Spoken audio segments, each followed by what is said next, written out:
so that we understand how to start releasing this bat. What you can do is you can take a tee, put it straight up out of the ground, just kind of like I am, maybe about mid stomach height right here would be good, is fine. And all you're going to do is you're going to get into your straight arm release checkpoint, but with just standing straight up and down. So all you're going to do is you're going to put this bat straight off your sternum. You're going to hold both of your arms straight out. You're going to make sure you have a good door knocker over door knocker grip, which is going to allow our wrist to hinge and unhinge.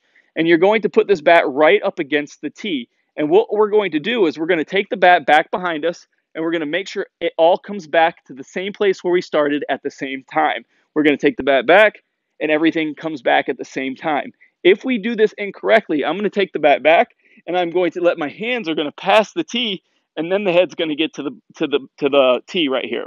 That we do not. This is a drag. This is a huge drag. We haven't released the bat. Then the second thing we can goof up is we can come back and we can try to flick the bat at the tee, and then our hands never got back there.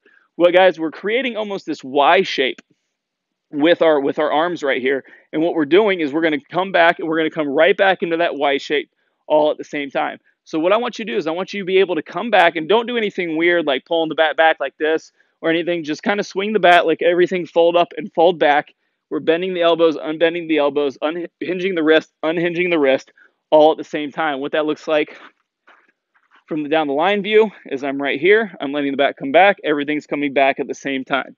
So guys, I'm doing it at this pace. I'm going to make sure I can get 10 of these in a row where I don't drag the bat or flick it, but I can get 10 in a row where I can come back all at the same time. And then what we're going to do is we're going to do the same thing on a ball that's on a tee at our normal perfect tee setup height. So we're going to get into our perfect tee setup. Our second part of this drill is we're just going to make some easy swings off the tee with the same intention. So right here, I'm going to create that same kind of Y shape with the release, and I'm going to do the same thing I just did, but I'm going to make some easy swings.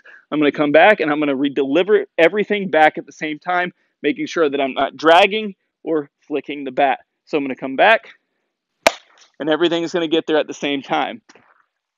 So right there, I felt like I maybe had a little bit of a drag, so I wouldn't count that rep. I'm going to set my impact position. I'm not worried too much about what my feet are doing right here. I'm going to come back. There we go. Everything came back at the same time.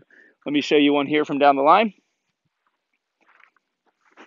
Okay, we're going to get set right here. We're going to look at our impact position. We're going to make sure that we're in our perfect tee setup. We're in our straight arm release checkpoints, and all I'm doing is I'm coming back, trying to come back to that same place where I just started. We're going to come back. And guys, I'm telling you, when you do it correctly, you can hit balls just like that. Good backspin line drives.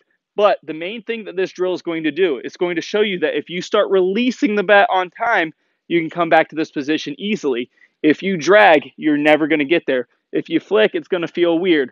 But we need to understand that the bat releases from the max lag position. And if we don't start unhinging those wrists on time, it's going to be very difficult to be late. But if we do start releasing them on time, the bat is going to be able to get to the zone much quicker. It's going to stay in the zone a very long time.